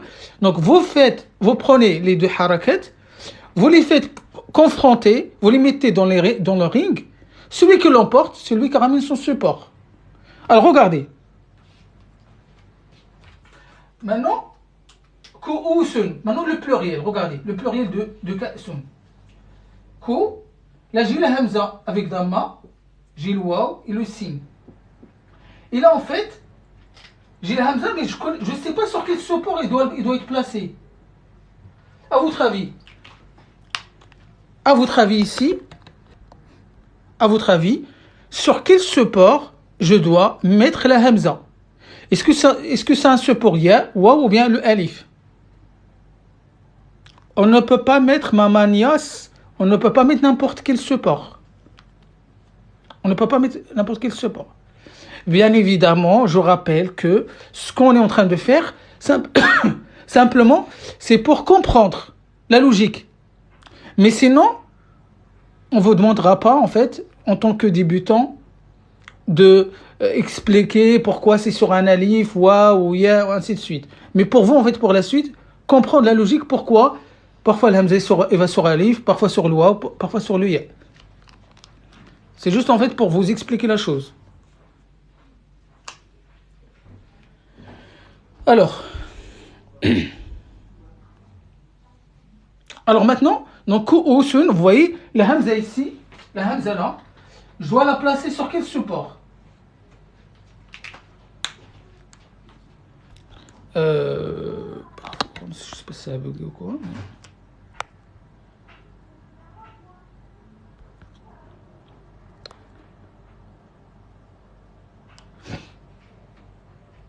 Alors, vous me dites sur quel support?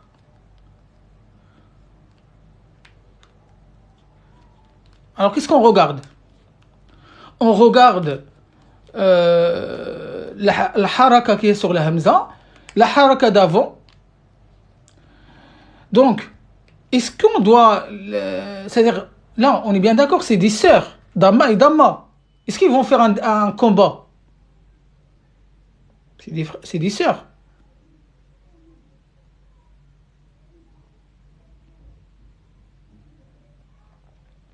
Sarah elle dit waouh, le waouh. Donc le waouh. Exactement. En fait, ça sera le waouh. Pourquoi? Ça sera le waouh. Pourquoi? Ça sera le waouh. Parce qu'en fait, ici le waouh, donc le waouh ici, Dhamma ici, c'est des sœurs. Donc simplement, ils vont ramener donc là, on sait que la maman de la Dhamma, c'est le waouh. Donc je vais ramener le support de Dhamma. Et je vais le placer. Donc en fait ici, j'ai pas vraiment besoin de faire un combat puisque les deux harakats sont identiques. Et donc lorsque vous avez deux harakats identiques, vous prenez simplement leur maman. Vous prenez c'est-à-dire la voyelle qui correspond. D'accord? Donc il n'y a pas besoin de faire un combat puisque les deux sont pareils en fait. Ok, salam alaikum pour ceux qui doivent partir à la prochaine, Inch'Allah. Ok. Un autre exemple, regardez. Bi'run, qui veut dire un puits. Bi'run. Bi'run. Là, j'ai la hamza au milieu. Mais pareillement, je vous pose la question ici, ça doit être quoi le support de la hamza ici? Est-ce qu'un support ya, waw ou bien alif? Réfléchissez bien.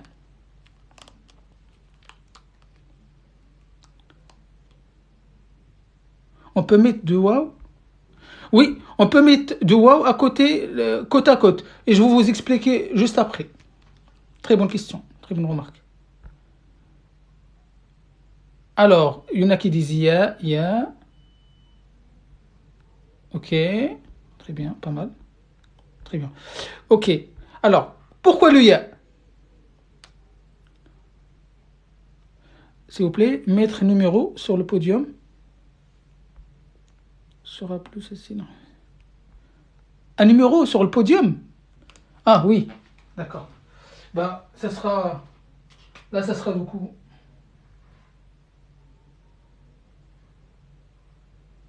On peut dire ça comme ça. Donc, en termes de puissance, ça sera le 1, la plus forte, la deuxième, la troisième et le quatrième. J'espère que c'est ce que tu voulais. Alors, qu'est-ce qu'on fait? On a dit, on s'intéresse à la Hamza, on regarde la Hamza en premier. Ensuite, je prends le soukoun et je le fais confronter avec le kasra. Et donc, la kasra, c'est la plus forte, donc c'est elle qui l'emporte. Et donc, c'est elle qui va ramener son ya. Et donc, ça sera un ya. Mais ça sera quel type de ya? C'est le ya au milieu. Donc, ça va pas être le canard, ça va être le ya au milieu. Tac, comme ça. À la base, c'est 2 points. Mais comme c'est un support de Hamza, il n'y a pas besoin. Donc, je vais enlever là les 2 points. Donc là, c'est un support ya. D'accord? Alors, il y a parce que c'est qui n'a vous-même.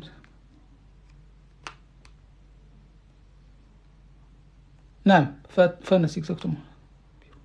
Donc on va dire bi'run, Donc la hamza quand il a le soukoun, c'est un coup de glotte. Donc en fait, il y a une coupure dans le mot. Donc il vient couper le mot au milieu. C'est ça en fait la hamza avec le soukoun. Bi'run. Euh, euh, Alors maintenant, un dernier exemple. Trouvez-moi le support de la hamza ici.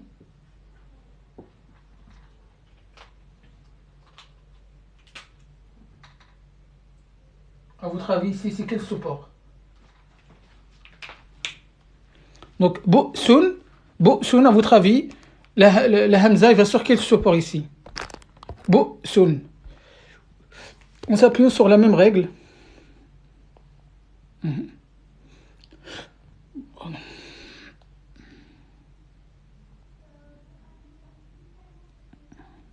Oui. Super. Donc, c'est sur le waouh. Très bien. Donc, comment je sais que c'est un waouh? Pareillement, misère. Bi'run, c'est un puits, on avait dit.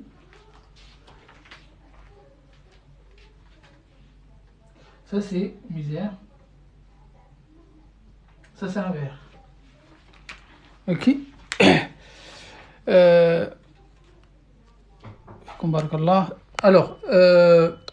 Alors, il y a une remarque tout à l'heure qui a été faite. Elle est vraiment pertinente. Alors, je vais y répondre tout de suite.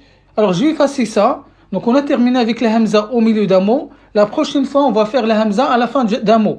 Donc, aujourd'hui, jusqu'à là, on a vu que la hamza au début d'un mot, c'est toujours sur le support alif. Donc, ça, il faut bien noter. D'accord? Au milieu d'un mot, il faut suivre le podium.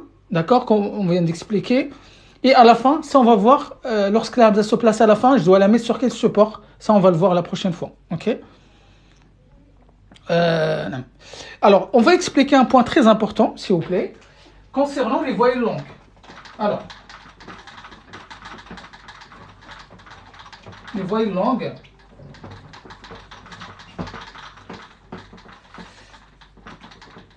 Alors, bien évidemment, n'hésitez pas, ceux qui sont en train de réviser, c'est-à-dire après le cours la semaine, et qui rencontrent des difficultés et tout ça, n'hésitez pas à me mettre des commentaires, à me poser des questions sur ma page, d'accord? Donc, j'y répondrai, d'accord? Si vous Si vous ne pouvez pas attendre le prochain cours pour répondre à votre question, n'hésitez pas à me la poser sur ma page, ok? Alors, regardez bien. Si vous vous rappelez, la première fois, on a dit que le waouh, la lettre waouh, d'accord? Il a triple fonction. Le waouh et le ya aussi. Le alif, il a deux fonctions principales. Surtout le waouh et le ya. Ils ont deux fonctions. Trois fonctions, pardon. Trois fonctions. Alors, on va commencer par le waouh. Alors, le waouh, attention. Alors, le waouh, alors, soit c'est une consonne, soit c'est une consonne, soit c'est une voyelle longue, soit c'est un quoi? Soit c'est un support de Hamza.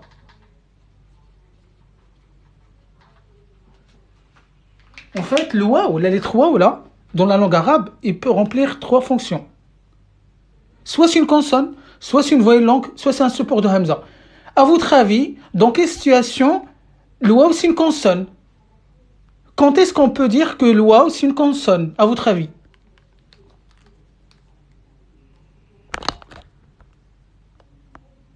À votre avis?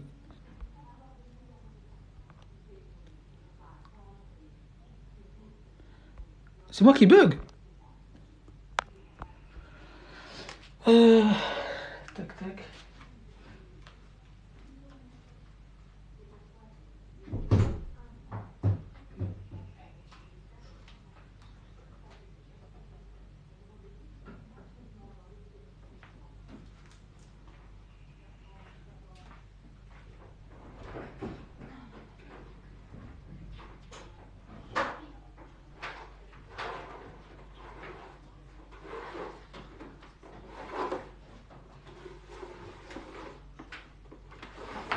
Alors,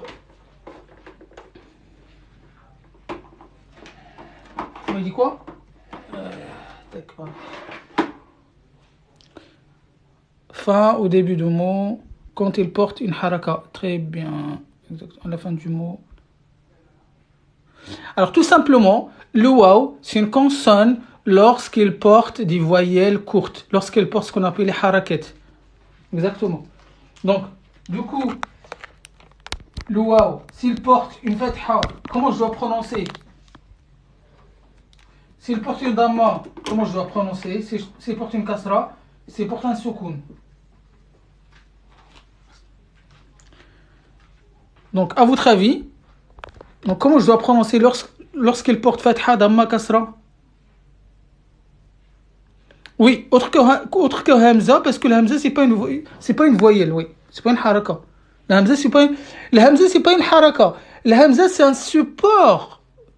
Le hamza, c'est un support de harakat, attention. S'il vous plaît, ne pas confondre. Très bien. Donc là, du coup, on va dire wa, ou, oui, et ou. Voyez ou pas? Donc en fait, là, c'est une consonne. Pourquoi? Parce qu'il porte des harakat. Donc en fait, il est vocalisé. Il devient comme les autres lettres, comme le sin, le dal, le kaf, le lam, le nun, etc. Wa, ou, oui.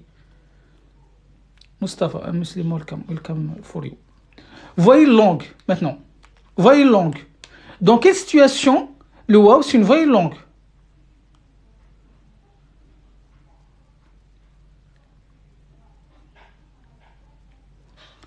Alors, maintenant, la deuxième fonction d'un waouh, quand est-ce qu'on peut dire je bug? Je sais pas.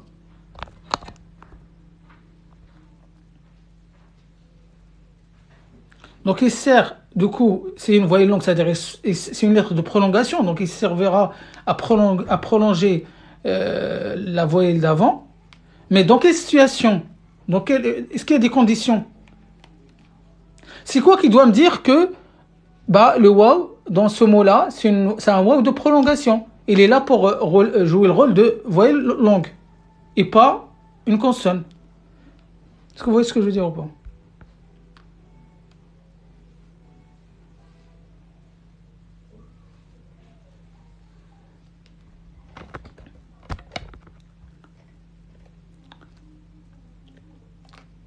Oui, la maman de Dama, t'es pas loin, mais il faut développer. Quand le mot se termine par le son ou, allez faire la suite, il ne porte pas de haraka. C'est ça. Donc, première condition, il ne doit pas porter de harakat, il ne doit pas porter de voyelle courte. Voilà. Première condition, pour que le waw soit une voyelle longue, il ne doit pas porter de voyelle courte. Harakat. Et deuxième condition, donc je pensais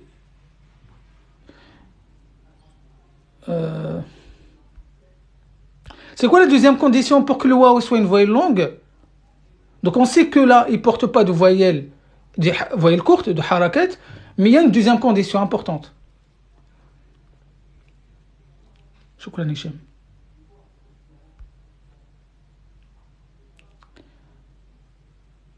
Donc, Sarah, tu as commencé à me donner la réponse, mais tout simplement, le waw, il doit être précédé de quoi? De sa petite, de son enfant qui est quoi? La damma. Précédé d'une damma.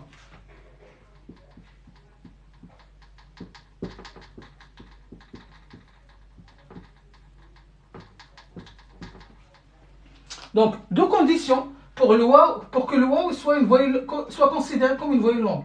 Il ne doit pas porter de harakat A ou I ou. Deuxième chose, il doit être précédé d'une damma.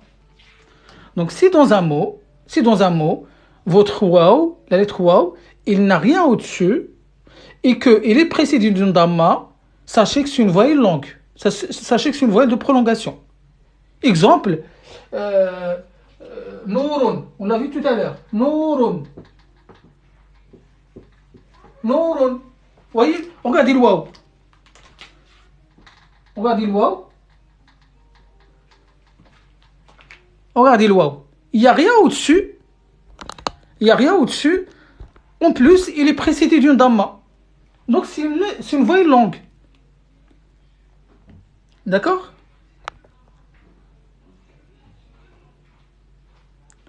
Très bien.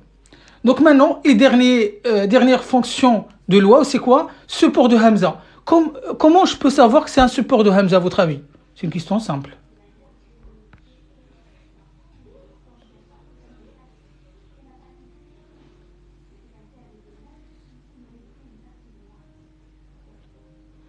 Quand est-ce que le waw, c'est un support de hamza?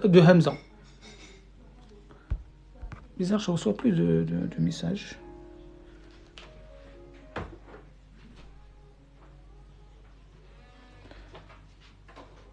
Exactement, lorsque il y a une hamza dessus, tout simplement. Non? Le waw, c'est un support de hamza lorsqu'il porte une hamza, tout simplement.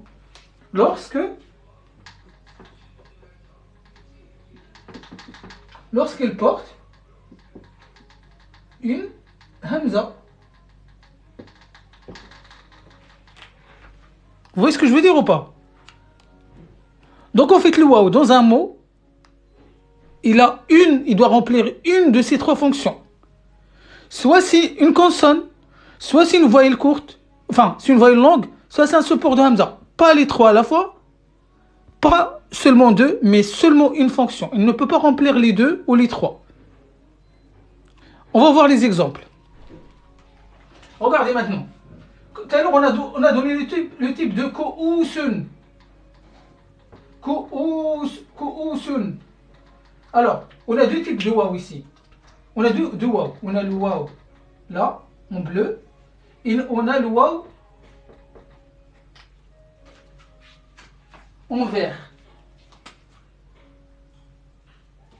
Alors, dites-moi maintenant la nature de waw en vert et la nature de waw bleu.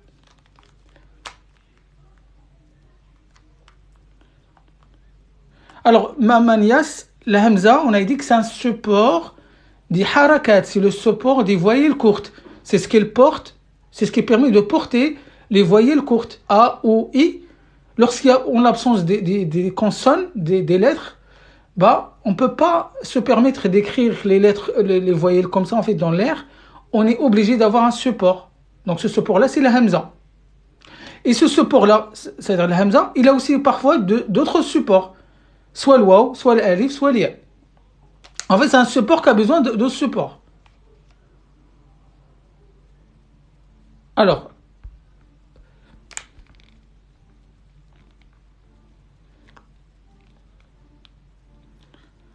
revenir sur la règle de podium. Pourquoi?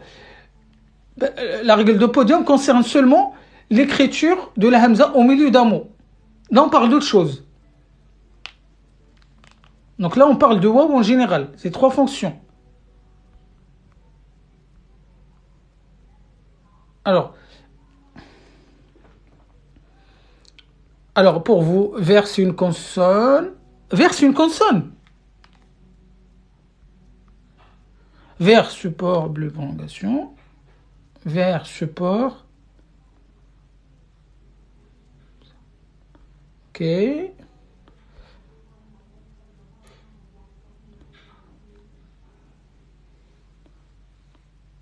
Zahir.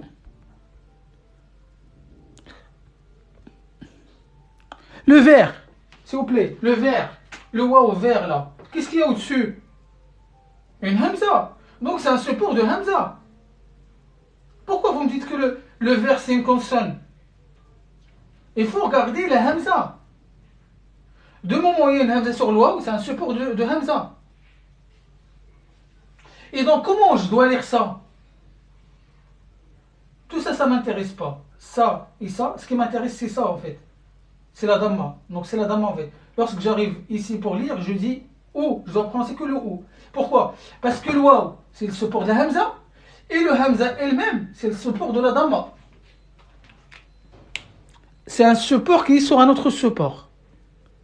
Donc le waw, à partir du moment où il porte une hamza, donc c'est un support de hamza. Bien sûr qu'il doit y avoir une damma au-dessus. Parce que c'est normal. Parce que la hamza, il porte aussi des harakat. Il faut que ce soit clair. Hein.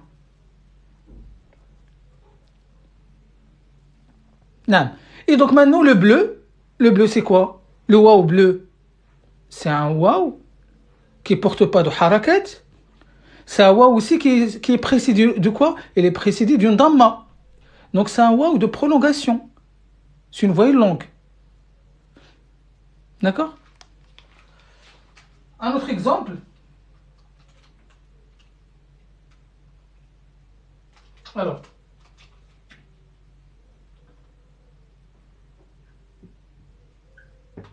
Alors ici, le waw ici, là. Dans ce mot wajaba. Le waw là.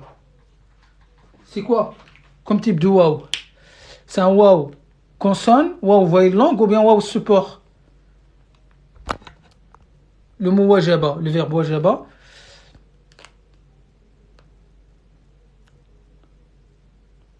Wajaba. Alors ici c'était ku'usun. Ku'usun. Ku'usun.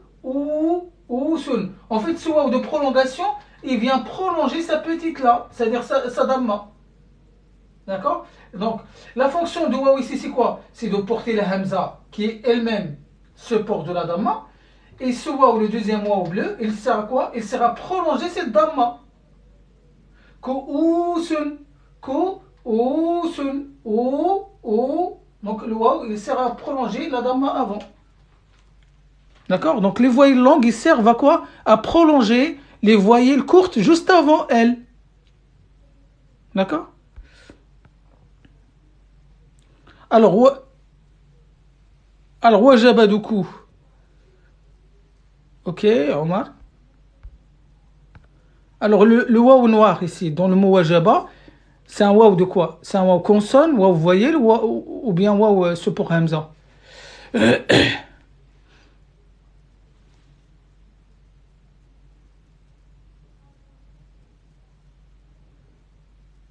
Hein? Moi, j'ai plus de réponse.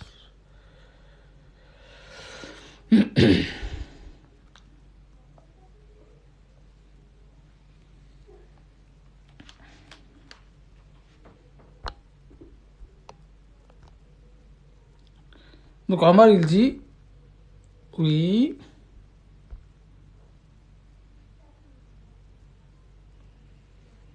C'est une consonne.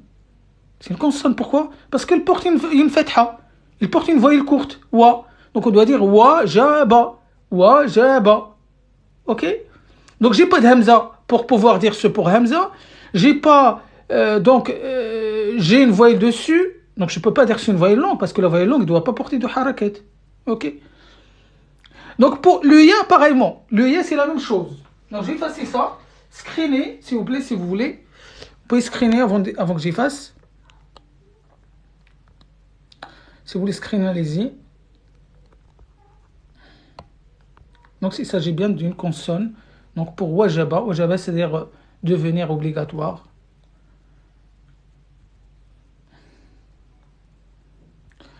Alors maintenant pour le ya, pareillement, le ya est la triple fonction. Le ya, triple fonction, après on va terminer avec ça parce que je ne vais pas vous retenir longtemps. Un exemple avec support de hamza, s'il te plaît. Le support de hamza, vous l'avez ici. Vous pouvez aussi l'avoir avec...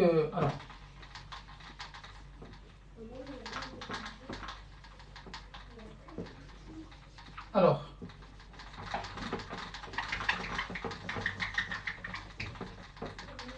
Tout à l'heure, on a vu Bo-sun. Bo-sun. Donc ce waw, c'est un support de hamza.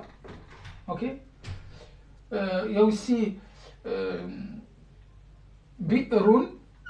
Alors pour le waw, je ne sais pas si vous parlez de waw ou quoi. Mais le un, par exemple, perle, le un. Vous voyez, ça c'est un waw support hamza. C'est un waw support hamza. D'accord. Le haut, c'est-à-dire perle. Son, c'est-à-dire misère. Bo'ratun. Bo'ratun.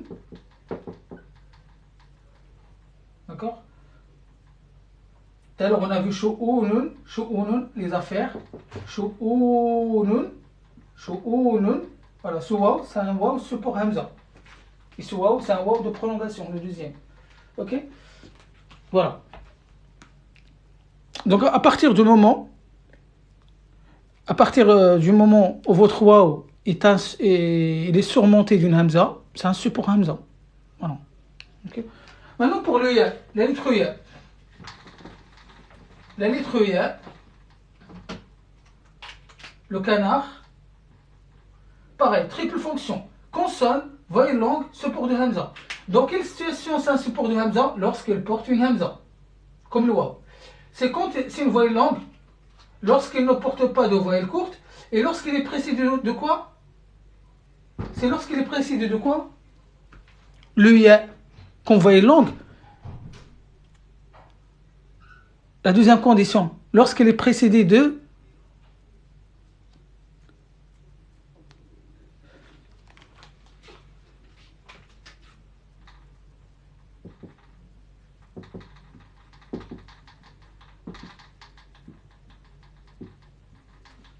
Alors ici, c'est une voyelle longue lorsqu'elle ne porte pas de voyelle longue, de voyelle courte, pardon, et lorsqu'elle est précédée de... C'est quoi la suite? Très bien, d'une kasra, exactement. Précédée d'une kasra, tout à fait. Sachant que le canard, c'est la maman de la kasra. Donc en fait, il est seulement suivi de donc son petit. Et troisième fonction, lorsqu'une consonne, lorsqu'elle porte, en fait, lorsqu'elle porte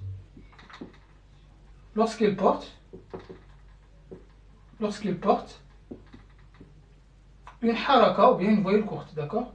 Une haraka. Haraka, c'est un mouvement en arabe. Si vous traduisez haraka, c'est mouvement. Mouvement, c'est-à-dire voyelle courte, A ou I, d'accord? Le terme haraka en arabe, ça veut dire mouvement. Donc, haraka, c'est-à-dire, entre parenthèses, voyelle courte. Ok? Donc, on dit ya, yo, yi, yi. Ya, yo, yi, yi. Donc, vous voyez? Donc, c'est vraiment très, très subtil. En fait, le ya et le waw, ils ont triple fonction. Alors, maintenant, pour on va terminer par la dernière lettre voyelle longue, c'est le alif. C'est le alif. Le alif, le bâton. Le alif.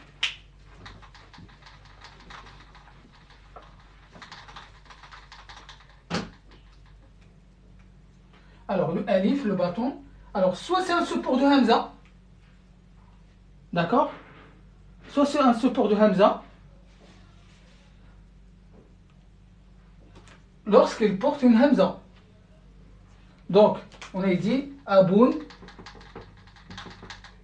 Ummun, etc. Donc, le alif aussi, c'est un support, enfin, c'est un support pour les Hamza. C'est une voyelle longue. Dans quelle situation? Il faut deux conditions. Lorsqu'il ne porte pas de voyelle courte et lorsqu'il est précédé d'une fatha. Exactement.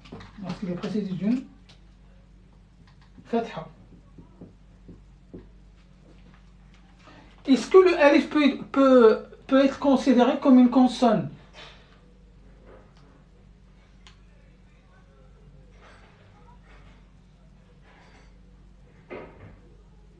Il peut être considéré comme une consonne ou pas? Par exemple, si je viens, je prends le alif et je mets A, O, I. Est-ce que c'est possible? Le bâton, prendre des A ou I.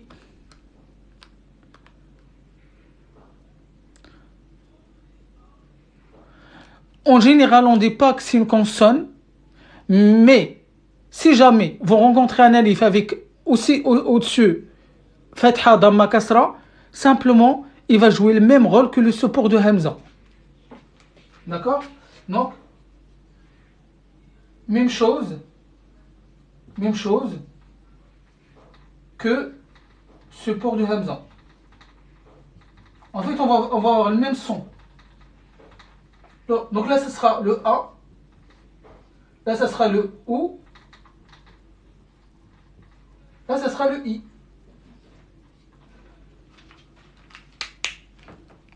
D'accord? Donc, en gros, il y a deux possibilités pour le alif. Soit c'est un support de Hamza, qui est la Hamza ou pas, en fait. D'accord? Pourquoi? Parce qu'on regarde. Si je mets la Hamza, au son la Hamza, ça sera toujours le A. Si je mets un Damma, maintenant, sans la Hamza, ça sera toujours le OU. Et maintenant, si je mets le I, ça sera toujours le I. Vous voyez? Donc, que je place la Hamza ou pas sur un alif, de moment où il y a des harakat, bah, le alif, c'est un support, en fait, de ces harakats-là. Je ne sais pas si c'est clair ou pas. Donc, le bâton, comment je dois lire le bâton lorsqu'il y a des harakats, lorsqu'il y a des harakats, des voyelles courtes au-dessus? Tout simplement, je dois prononcer les harakats. Qu'il y a Hamza ou pas, peu importe. Il n'y a pas de souci. Est-ce que c'est clair?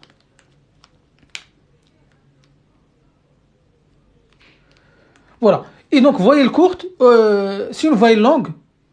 Donc, la deuxième situation, la deuxième possibilité, lorsqu'il ne porte pas de voyelle courte et lorsqu'il est précédé d'une fatha.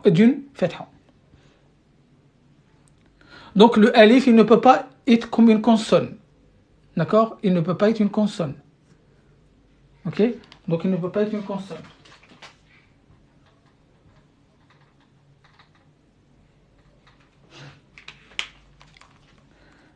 Mais bien évidemment, il peut être support de Hamza de deux manières. Ou bien, c'est un support de harakat de deux manières. Soit avec la Hamza ou sans la Hamza. D'accord? Sans oublier que ce alif même, c'est le support de la Hamza qui est elle-même, c'est le support des harakat. Voilà. Ça, gardez toujours ce schéma dans votre tête. Ouais, il est le caméléon, exactement.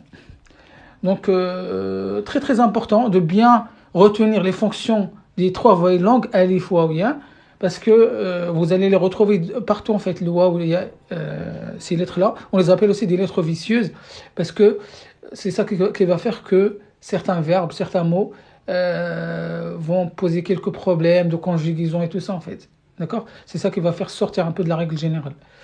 Ça, on va le voir plus tard si on a la possibilité. Ok, donc je vais devoir m'arrêter là. Donc on est à 2 heures de live. Montez l'heure. Donc, N'hésitez pas, pour ceux qui ont raté les lives d'avant, à regarder la chaîne. Pareillement pour ce cours, il va être mis sur la chaîne YouTube dès ce soir ou demain matin ou plus tard. Quoi d'autre? Donc, partagez autour de vous si vous connaissez des personnes intéressées par l'apprentissage.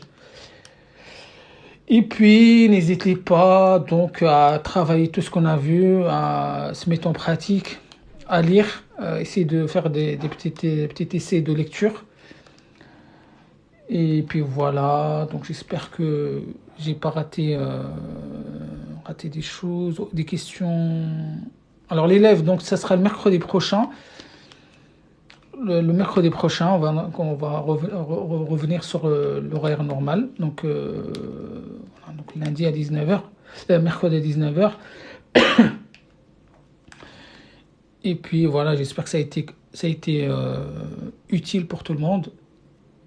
Et puis je vous souhaite beaucoup de courage et de réussite dans l'apprentissage. Et je vous dis à la prochaine fois, donc à mercredi prochain. qu'Allah vous donne la réussite et à plus à la prochaine, Inch'Allah. Hayakumullah.